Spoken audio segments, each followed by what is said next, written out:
क्योंकि माँ बाप ने अगर ये पूछा 2 बार कि बेटा खाना खा लो, बच्चा हूँ क्या मैं खुद नहीं खा सकता। वो बोलता है एक जगह, वो चीख के बोलता है मेरा कसूर क्या है। तो नवाब बोलता है हम तुम्हारे जनाजे को कंधा देने लगा। कहने का मतलब ये है कि अगर स्क्रिप्ट मुझे पसंद नहीं आती तो मैं स्क्रिप्ट छूता ही नहीं हूँ। नमस्कार दोस्तों, द मनी पॉडकास्ट में आपका स्वागत है और मैं मनीषा जोशी आज की होस्ट। अक्सर एक युवा या अक्सर एक व्यक्ति ये सोचता ज़रूर है कि हमें मूवी में जाना है, हमें टीवी सीरियल्स में जाना है, लेकिन क्या आपको पता है उसकी शुरुआत कहाँ से होती है? उसकी शुरुआत होती है थिएटर से। जी हाँ, रंगमंच से। और रंगमंच जो कह लूँ मैं कि हिंदी रंगमंच की अगर मैं बात करूँ तो वो बहुत ज़्यादा बेहतरीन रंगमंच साबित हुआ है।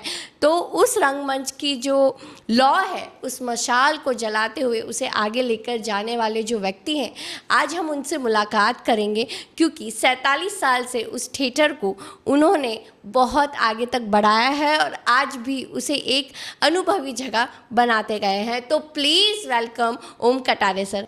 Thank you very much. Sir, आप जब थिएटर आपने शुरू किया तो आपकी वो जो जर्नी है वो किस तरीके से रही? शुरुआत हमारे थिएटर जर्नी की पृथ्वी थिएटर से ही हुई। ओके। और आपको बता दें, जब पृथ्वी थिएटर शुरू हुआ तो उन दिनों पृथ्वी थिएटर पर टिकट बेचने की परमिशन नहीं थी। ये बहुत कम लोगों को पता है। तो होता ये था कि हम लोग डोनेशन ले सकते थे। तो हम लोग नाटक ख़त्म होने के बाद उन्हीं कपड़ों में, जिन कपड़ों में हमने रोल किया है, वहाँ खड़े हो जाते थे जहाँ से दर्शक निकलते हैं झोली लेकर। ये परंपरा पृथ्वीराज कपूर जी का जब पृथ्वी थिएटर चलता था वहाँ से शुरू हुई थी। और उसमें जो कुछ भी लोग अपना मन से, तन से जो भी दान देते थे, वही हम लोगों का समझ लीजिए बॉक्स ऑफिस कलेक्शन होता था। तो पहली बार मुझे याद है 40 लोग थे और हम लोग जब बाहर, शरद जोशी जी का एक नाटक था, एक था गधा और फलदाद खान, उसमें मैं नवाब का रोल करता था। अरे वाह। और शो ख़त्म होने के बाद मैं नवाब के ही कॉस्ट्यूम में झोली फैला के खड़ा हुआ था लोगों से अनुदान लेने के लिए। तो उस झोली में जो पैसे पहली बार डाले गए थे वो 240 रुपये थे।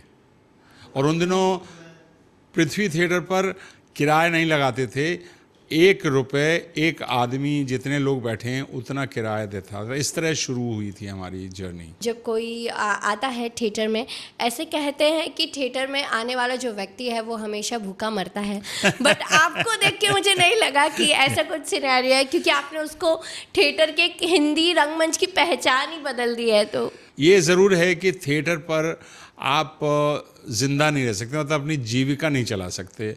हमारे यहाँ तो ऐसा कहा जाता है कि आप क्या करते हैं। हमसे एक बार एक नाटक है हमारा, चिंता छोड़ चिंतामणि, जिसके सोचिए 450 शो हम कर चुके हैं। अच्छा। उस नाटक को देखने के बाद कुछ दर्शकों ने हमें वहाँ पृथ्वी की कैंटीन में पूछा कि आपका नाटक देखा, अच्छा लगा, लेकिन आप काम क्या करते हैं? तो मैंने कहा मैं यही करता हूँ। बोले नहीं, ये तो नाटक है, काम क्या करते हैं? तो इसको काम समझते ही नहीं लोग। सो ये जो प्रॉब्लम है ये इसीलिए है कि शुरू से ही हमें मुफ्त में नाटक देखने की आदत है। और वो आदत हालांकि मराठी गुजराती में नहीं है, इंग्लिश में भी नहीं है, हिंदी में है। इसीलिए जीविका चलाने की प्रॉब्लम कलाकारों को होती है। मुझे ऐसा देखा गया है कि महाराष्ट्र में ज़्यादा करके मराठी नाटक जो हैं उनको ज़्यादा महत्वाकांक्षा दी जाती है, लेकिन आपके जो यात्री थिएटर है उसकी शुरुआत से लेके अब तक क्या उतार चढ़ाव ऐसे आए हैं कि इन 47 साल में आपने बहुत ज़्यादा अनुभव किए हों? देखिए, उतार चढ़ाव मतलब थिएटर का दूसरा नाम चुनौतियां है, स्ट्रगल है। क्योंकि यहाँ सिर्फ एक स्ट्रगल नहीं है दर्शकों का, कलाकारों को जमा करने का स्ट्रगल, स्पॉन्सरशिप का स्ट्रगल, टिकट बिकेंगे कि नहीं इसका स्ट्रगल, बहुत सारी चीज़ें हैं।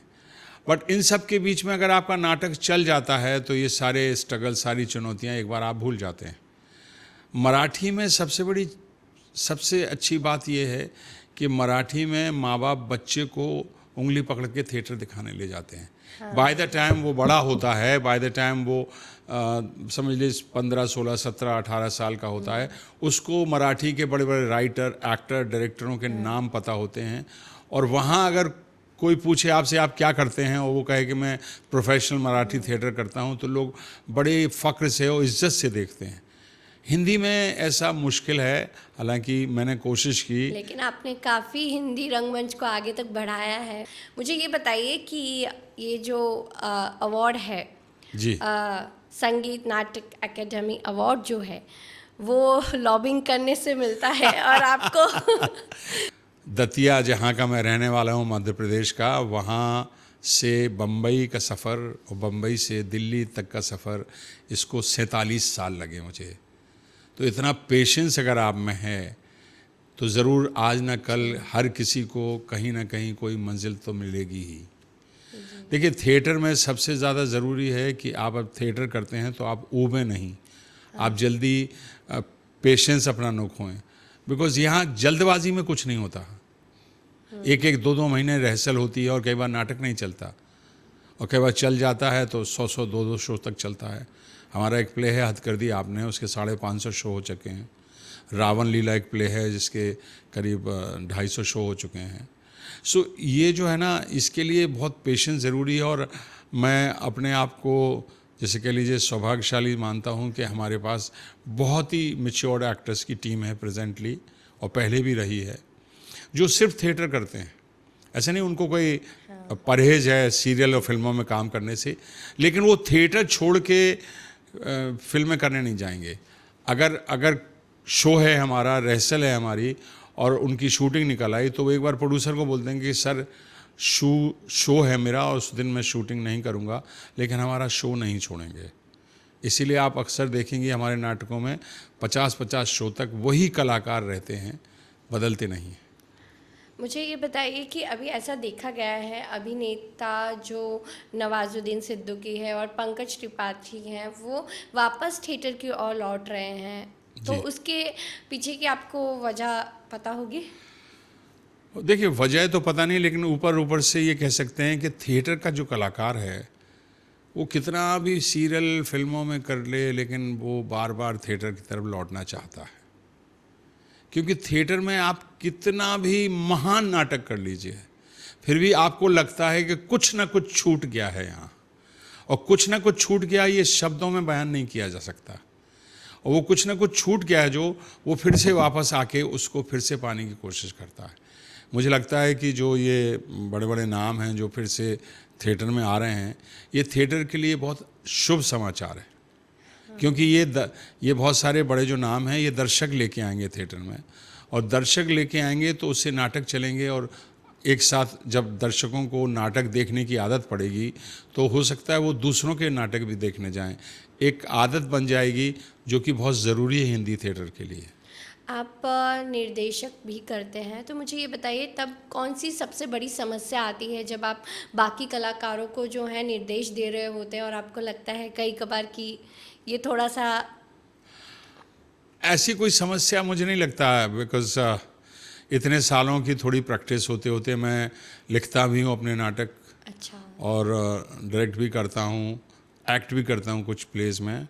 सभी तो प्लेज में मैं नहीं कर रहा हूँ, लेकिन कहने का मतलब ये है कि अगर स्क्रिप्ट मुझे पसंद नहीं आती तो मैं स्क्रिप्ट छूता ही नहीं हूँ। मतलब मैंने 100 प्लेज किए होंगे, 100 प्रोडक्शन, जिनके कुछ 6,500 से ज़्यादा शोज़ पूरी दुनिया में हम लोग कर चुके हैं। करीब 40 रंग कार्यशालाएँ की मैंने बच्चों बड़ों को के साथ, और करीब 3,000 एक्टर्स के साथ अपना अनुभव साझा किया, और 2-3 हज़ार एक्टर हमारे ग्रुप में आके गए। बट मुझे लगता है कि अगर स्क्रिप्ट बहुत अच्छी है तो ना तो आपको नाटक बनाने में कोई प्रॉब्लम होती है, और ना ही एक्टर को बहुत कुछ समझाने में, बिकॉज उनका इन्वॉल्वमेंट स्क्रिप्ट के साथ होता है। आज भी दुनिया में अच्छी स्क्रिप्ट पढ़ के कोई भी एक्टर, बड़े बड़े फिल्म के एक्टर, बगैर पैसे के काम करने को तैयार होते हैं। तो स्क्रिप्ट पहले भी हीरो थी, फिल्मों में भी हीरो है, OTP में भी हीरो है, सब जगह हीरो ही रहेगी। स्क्रिप्ट से बड़ा कुछ नहीं है। अच्छा, मुझे ये बताइए, आपने काफ़ी फिल्मों में भी काम किया है, फिल्मों में और नाटक में क्या फेरबदल है, क्या फ़र्क है दोनों में? फ़र्क कुछ नहीं है। देखिए, दुनिया में जितने भी बड़े बड़े एक्टर्स हैं वो सब थिएटर के ही हैं जो फिल्मों में गए हैं, तो कुछ खास नहीं है, टेक्निक है।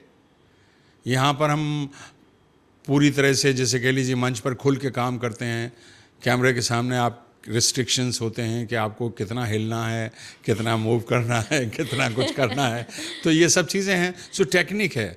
एक स्टेज से जब आप सीरियल में जाते हैं वहाँ टेक्निक अलग है, फिल्मों में जाते हैं वहाँ टेक्निक अलग है, OTT में टेक्निक अलग है। तो टेक्निक को समझना होता है एक्टर को, और काम करते करते आप एक मीडिया से दूसरे मीडिया में जाते हैं तो धीरे धीरे आपकी समझ में वो टेक्निक आ जाती है। थोड़े दिन शुरू में हो सकता है आपको तकलीफ़ हो, बिकॉज वहाँ पर मंच पर आप खुल के बात कर रहे हैं, यहाँ पता चला आपका क्लोजअप है और उसने बोला बिल्कुल हिलना नहीं, और आप तो भी हिला गए तो पूरा सीन ख़राब हो गया। तो ये छोटी छोटी चीज़ें हैं टेक्निकली, जो लोग जल्दी समझ लेते हैं वो बहुत सारी फिल्म में कर रहे हैं, सीरियल में भी काम कर रहे हैं। नहीं, जिनकी समझ में आती है वो थोड़ा सा पीछे रह जाते हैं बस। आपको कब ऐसा लगा कि आपको यात्री थिएटर की जो है स्थापना करनी चाहिए, और क्या आपका पहले से ही उद्देश्य था थिएटर में काम करना? थिएटर में काम करने का उद्देश्य था, लेकिन अपनी संस्था बनाने का उद्देश्य बिल्कुल नहीं था। ये अभी भी मैं आपको बताऊं, अभी भी मैं पीछे मुड़ के देखता हूं तो मुझे सपना सा ही लगता है। मतलब बिल्कुल अकाल्पनिक है ये कि मेरी संस्था को 47 साल हो गए, क्योंकि कभी सोचा ही नहीं था। कुछ हमारे जो, मैं फिल्मालय एकेडमी मुंबई से 2 साल का डिप्लोमा होल्डर हूँ और फिल्मों का कोर्स था वो, लेकिन वहाँ पर हमारे जो प्रोफेसर्स थे उनके नाटकों में मैं काम करता था। फिर कुछ दोस्तों ने कहा कि तुम अपना ही क्यों नहीं शुरू करते हो, तो किसी ने नाम दे दिया यात्री, बस ऐसे ही शुरू हुआ। कोई उसके पीछे पर्पज़ नहीं था कि यही नाम क्यों रखें। अब लोग पूछते हैं आपने यही नाम क्यों रखा, अब उसके मायने ढूंढ रहे हैं। मैंने कहा कोई मायने था ही नहीं, हम तो बस एक टाइटल चाहिए होता है जब आप थिएटर करते हैं कि आप भाई किसी संस्था का नाम चाहिए, बिकॉज आपको एप्लीकेशन देनी है, अप्लाई करना है डेट्स के लिए। तो बस ऐसे ही, तो ऐसे दोस्तों ने शुरुआत की, बस धीरे धीरे उन्होंने मुझे आगे कर दिया।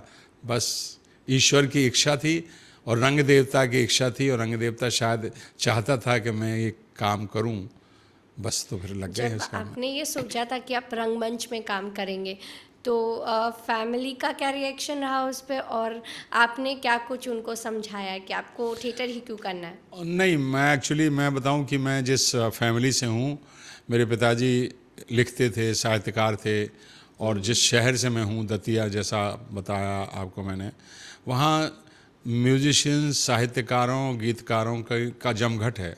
हर घर में कहीं ना कहीं आपको एक गीतकार मिलेगा, तो वहाँ काफ़ी अच्छा माहौल रहा है। सो हमें वो परेशानी नहीं थी। लेकिन मैं डिप्लोमा करने के बाद डेफिनेटली सीरियल फिल्मों में काम करने के लिए उत्सुक था, मगर माँ बाप ने कभी ये नहीं पूछा कि तुम कब तक रहोगे वहाँ, क्या करोगे, क्या नहीं करोगे। बट मैं थोड़ा शुरू में कह लीजिए कि सीरियल और फिल्मों दोनों की तरफ भटकता रहा, लेकिन एक समय ऐसा आया जब मुझे लगा कि दोनों चीज़ें एक साथ नहीं हो पा रही हैं। उस दिन मैंने एक दिन पृथ्वी थिएटर पे बैठे बैठे यह तय किया कि अब मैं सीरियल फिल्मों में नहीं काम करूँगा, अब मैं नाटक को ही लोगों तक पहुँचाऊँगा। अब तक का फेवरेट नाटक आपका कौन सा रहा है? एक सीनियर सिटीजन पर बेस्ड हमारा प्ले है कालचक्र। उसको हम करीब 35 साल से कर रहे हैं, और सीनियर सिटीजन से पिछले 10 साल से निःशुल्क उनको दिखाते हैं, हम उनसे कोई पैसा नहीं लेते हैं।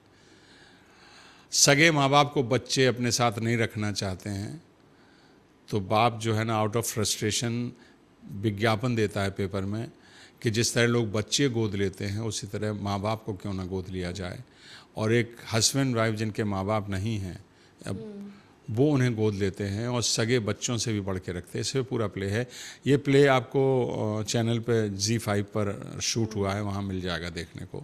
आप जिस गांव शहर की बात कर रहे हैं दतिया, उसके बारे में कुछ विशेषताएं मुझे बताइए, क्योंकि मैं बहुत ज़्यादा, देखिए, थिएटर का दूसरा नाम जो है ना, वो स्ट्रगल है, चैलेंजेस हैं, चुनौतियां हैं और तकलीफ़ें ही तकलीफ़ें। कुछ नाटक में दर्शक बहुत सारे आए, कुछ नाटक बुरी तरह से फ्लॉप हो गए। सो सब मिला के एक पागलपन जो था ना, मुझे लगता है पागलपन जो होता है जब आप पागल होते हैं किसी काम को करने के लिए, तो उस वक्त ना तो आपको इसका होश रहता है कि आप क्या खाओगे, कहाँ सोओगे। लकीली हमें एक मलाड में एक गेस्ट हाउस है, मनाली गेस्ट हाउस, जहाँ इससे भी बड़ा रूम था जिसमें 3 लोग रहते थे और 100 रुपये महीने अटैच बाथ के साथ। 5 साल में रहा वहाँ, तो एक रहने की तो प्रॉब्लम नहीं थी। बाकी खाने की प्रॉब्लम थी तो बम्बई एक ऐसी जगह है जहाँ आदमी 50 रुपये भी कमाए तो ज़िंदा रह सकता है बड़ा पाव खा के। लेकिन जब ऐसा था कि वो टाइम पर जो है 5 से 6 रुपए की टिकट मिलती थी, तो उसमें सबका गुजारा कैसे होता था? कहाँ गुजारा होता था? प्ले किया था, मराठी प्ले है फेमस, जयवन दलवी का लिखा हुआ पुरुष। गुड नाइट के जो प्रोपराइटर थे उन दिनों, वो मेरा नाटक देखने आए और नाटक देखने के बाद मुझे बोले कि ऑफिस में आके मिलो ना।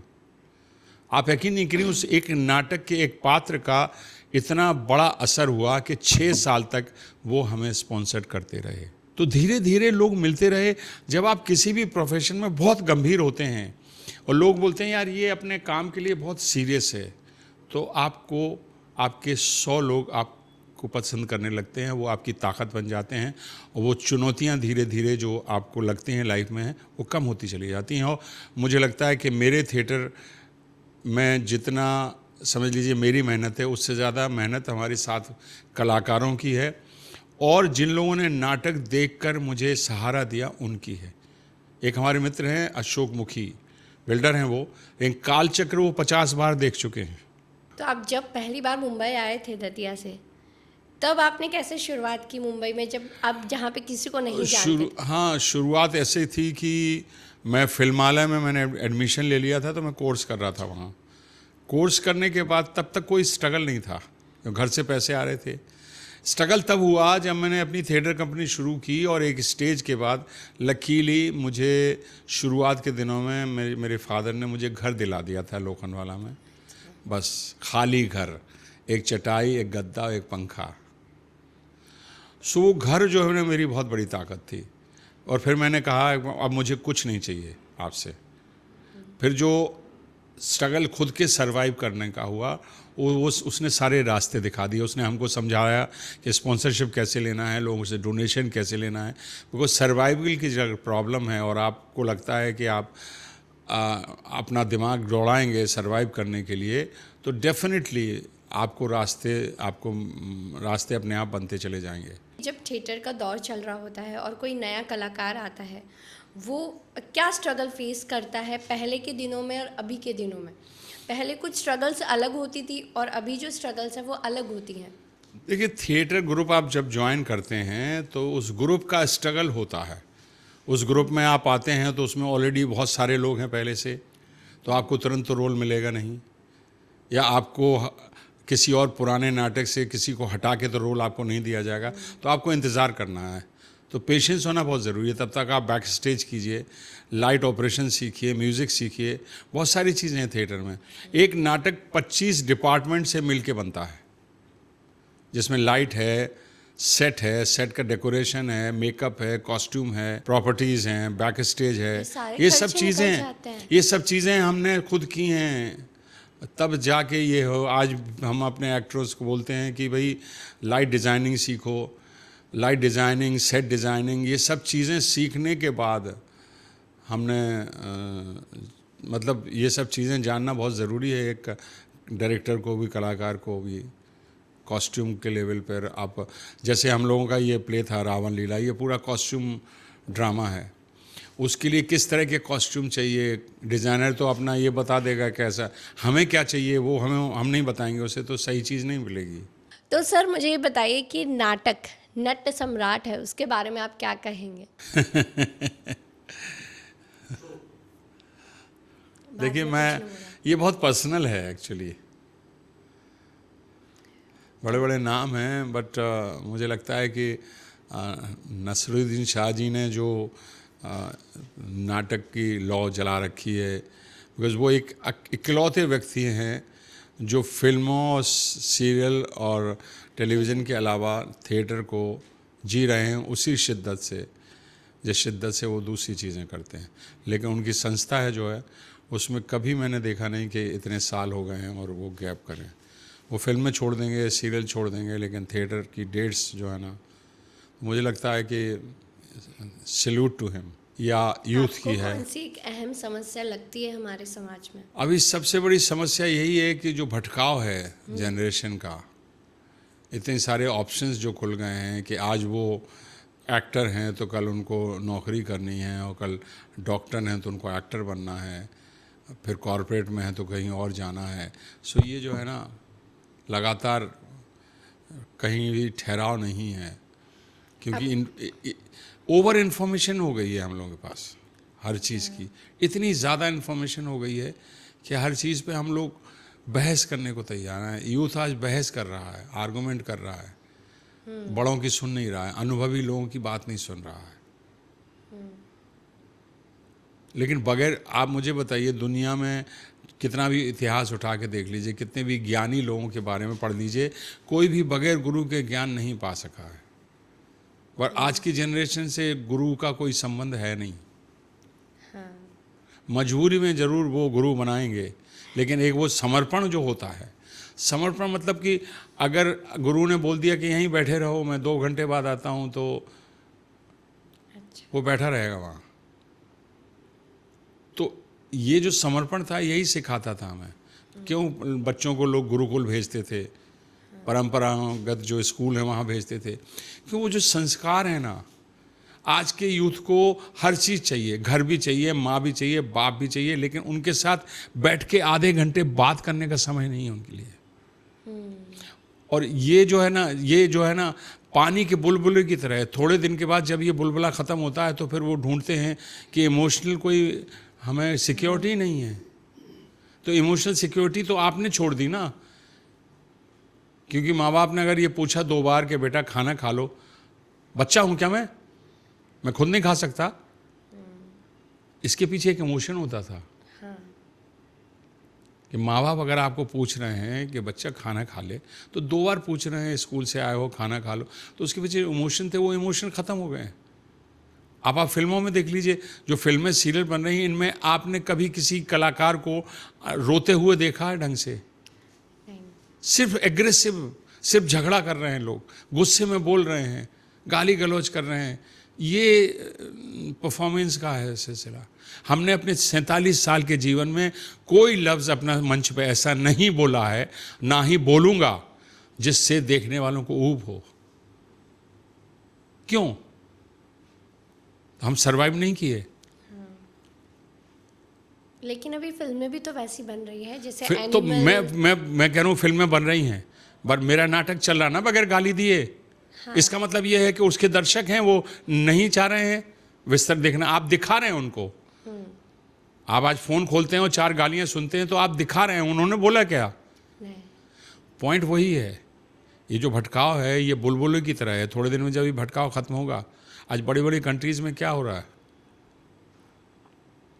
जापान में क्या हुआ, आज जापान में इतनी प्रॉब्लम चल रही है। जो वहाँ ओल्ड जनरेशन थी, जब उन्होंने नई जनरेशन को बोलना शुरू किया, तो उन्होंने बोला कि आप बहुत ज़्यादा हमको क्रिटिसाइज़ करते हैं, बहुत ज़्यादा हम कंट्रोल कर रहे हैं। उन्होंने कंट्रोल करना छोड़ दिया। अब उनकी कोई ज़िंदगी नहीं है। They don't to get married. Generation बीच की है ही नहीं, या बूढ़े हैं या वो हैं।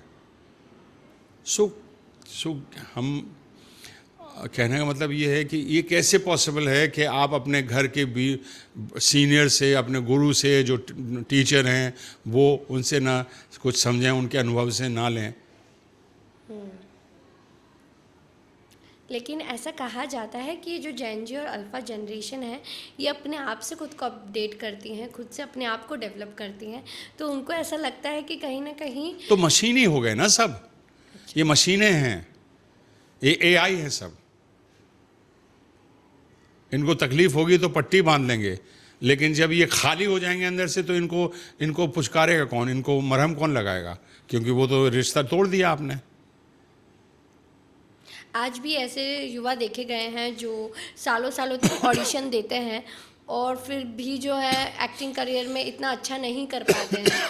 तो क्या थिएटर वो रास्ता दे सकता है उनको? इसकी वजह यह है कि सब कुछ होने के बाद भी थिएटर या एक्टिंग में आप परफेक्शन दिखाई नहीं देगा, तो आपको कोई लेगा नहीं। परफेक्शन कैसे आएगा?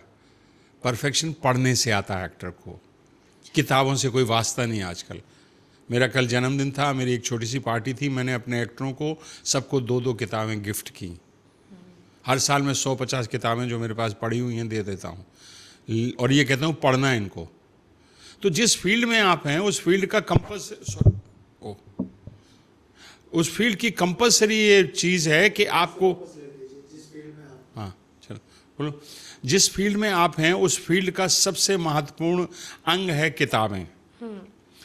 थिएटर, जो आप नसरुद्दीन शाह जी को देख लीजिए या पंकज कपूर को देख लीजिए या परेश रावल जी को देख लीजिए, इनसे बात कीजिए आप, दुनिया का इतिहास ये लोग सोख गए हैं ब्लॉटिंग पेपर की तरह।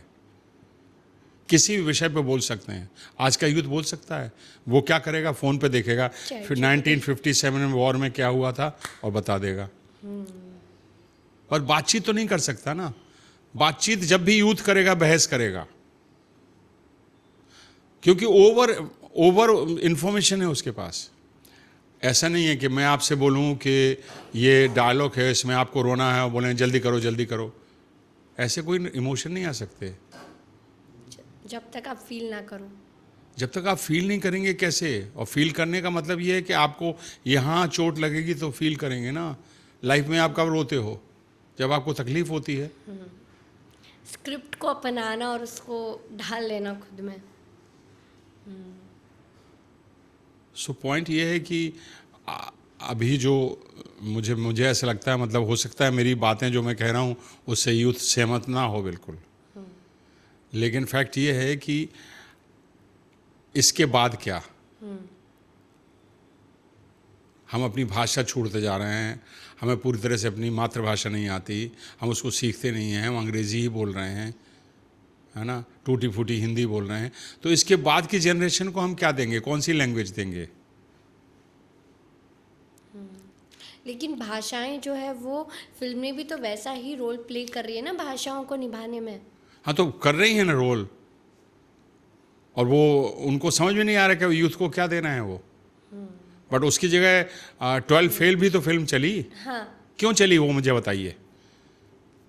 इसका मतलब ये है कि दर्शक वैसी फिल्में देखना चाहते हैं, मगर हम उन पे क्या थोप रहे हैं, मार काट खून दिखा रहे हैं, ये सब कर रहे हैं, वो सब कर रहे हैं। लेकिन चुनाव जो है सही और गलत का वो कौन दिखाएगा कि ये चुनाव जो है वो सही है और ये गलत? आप मुझे बताइए ना, 12 पास चलाने के पीछे कोई प्रचार तो था नहीं। हाँ। तो किसने किया चुनाव? विनोद चोपड़ा जी ने चुनाव किया ना कि मुझे ऐसी फिल्म बनानी है जो आज की यूथ से जुड़े। की ना उन्होंने कोशिश, क्यों लोगों ने उसको फॉलो? पंचायत जो OTT पे चल रहा, वो कैसे चल रहा? इसका मतलब दर्शक हैं अच्छी चीज देखने के लिए, लेकिन जो मेकर्स हैं, माफ कीजिएगा, हो सकता है उनको ये बात अच्छी नहीं लगे, मेकर्स क्या बना रहे हैं, क्या दे रहे हैं वो? मतलब स्क्रिप्ट का जो चुनाव है वो कहीं ना कहीं सही नहीं है। स्क्रिप्ट है ही कहाँ, रेशो क्या है? 500 फिल्में बनती हैं, उनमें 2 चलती हैं, रेशो है। सीरियल 3-3 महीने में बंद हो रहे हैं, क्यों हो रहे हैं? क्योंकि हम सब कुछ नेट से लेने लगे हैं, आत्मा है ही नहीं उसमें। कहाँ है आत्मा, मुझे बताइए, है कहीं आत्मा? जब तक कहानी में कहीं कोई ठोस बात नहीं होगी, तब तक वो कैसे अट्रैक्ट करेगी किसी को? आपने देखा है एक एक आदमी 25-25 को मार रहा, उड़ रहे हैं वो लोग। अनरियलिस्टिक कितना है। अभी ऐसा हो सकता है कोई 25 लोगों को मारे? तो हमने यूथ को क्या दिखाया है कि तुम गुंडे बन जाओ, 25 को मारो? अच्छा, ये बताइए कि नाटक युवा को क्या दे सकता है, क्योंकि बहुत महत्वपूर्ण है। आज के टाइम पे बहुत सारी फिल्में ऐसी चल रही होती हैं कि जो क्रेज़ होता है युवा का फिल्मों को लेकर, टीवी सीरियल्स को, सबसे बड़ा कंट्रोवर्सी तो यहाँ पे आता है कि TV serials. See the point is, युवा अगर सीरियल फिल्मों में जाना चाहता है तो पहले अपनी ज़मीन ठोस करे। पूरे, अगर वो थिएटर से जुड़ना चाहता है, थिएटर के बारे में पूरी जानकारी रखे, 150 नाटक पढ़े, उनके लेखकों के बारे में जाने, नाटक देखे, पहले अपने बातचीत कर सके नाटक पर, ऐसी उसकी समझ बढ़नी चाहिए।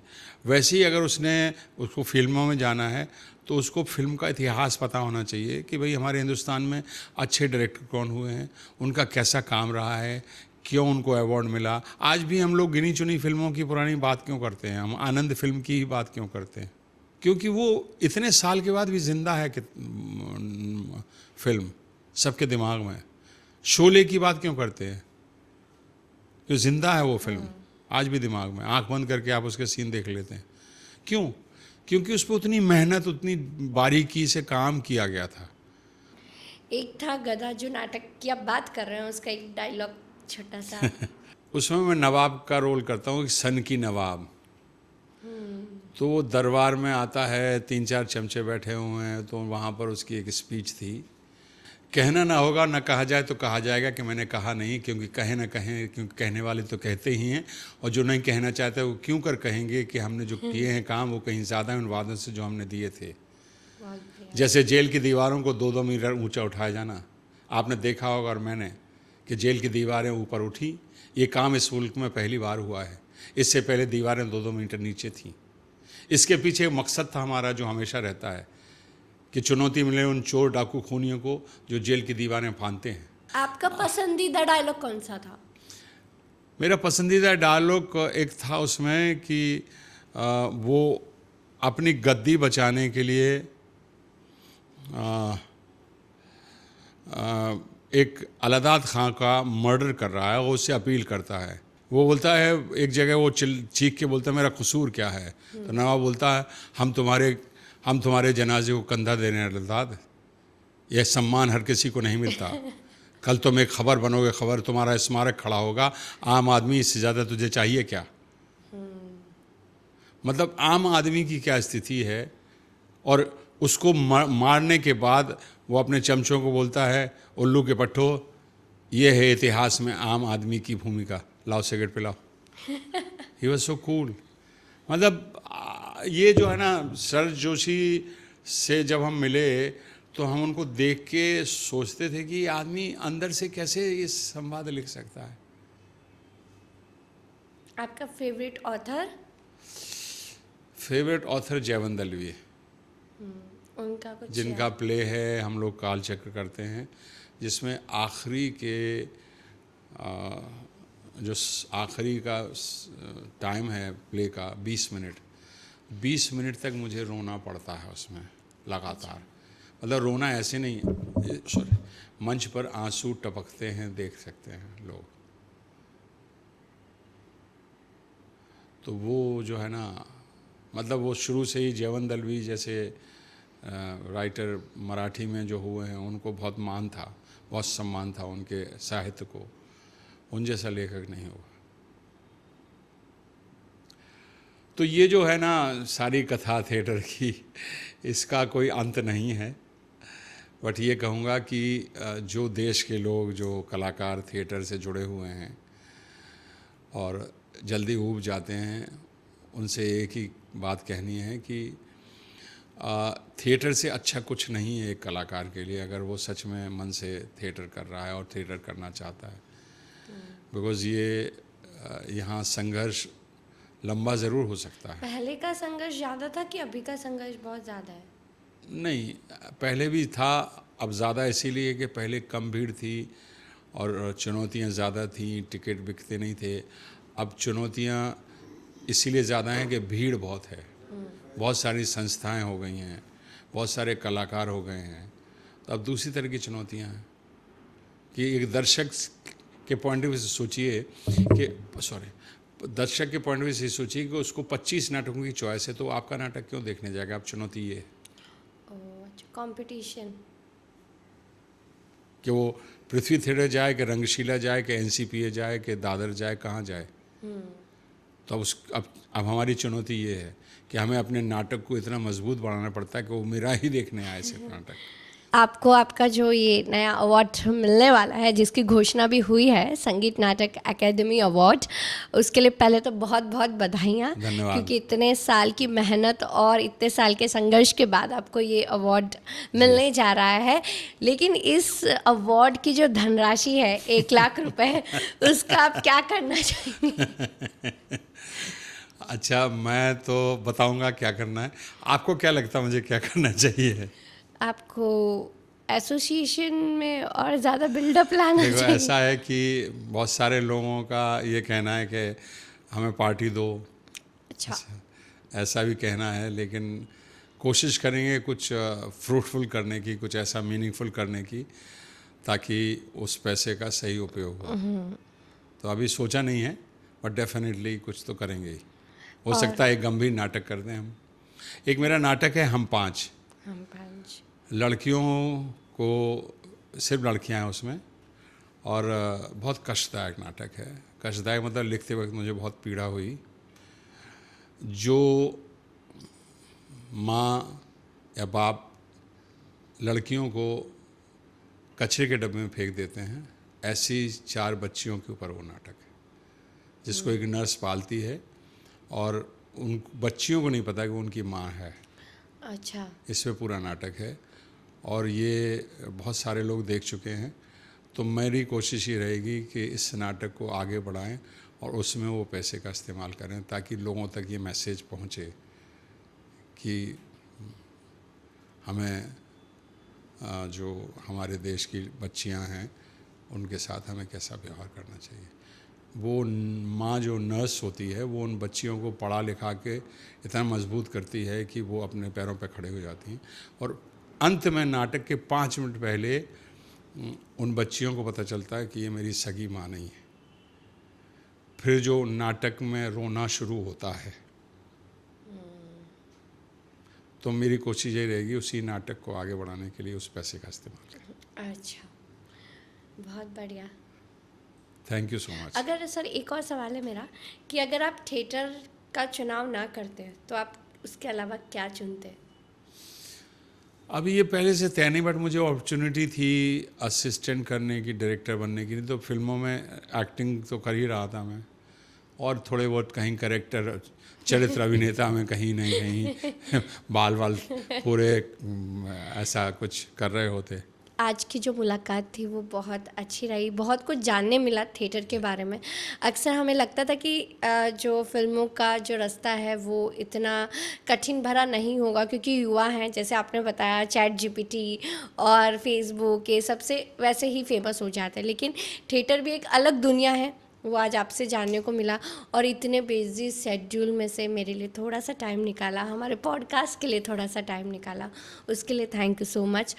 और आपसे आज बहुत सारे नाटकों की प्रेरणा मिली है और मेरा भी मन कर रहा है कि मैं भी जाऊं और एक नाटक देख के आऊं। आप आइए प्लीज़ मेरा हाँ। नाटक देखने, और बहुत बहुत धन्यवाद मुझे इस पॉडकास्ट में बुलाने के लिए। ये मेरा पहला पॉडकास्ट है। जब मुझे ये पुरस्कार मिला उसके बाद पब्लिक तक पहुंचेगा, तो मैं आप सबका बहुत बहुत शुक्रगुजार हूँ। सर बहुत बहुत हमें भी बहुत खुशी है कि पुरस्कार मिलने से पहले हमने आपका पॉडकास्ट जी किया। जी, थैंक यू।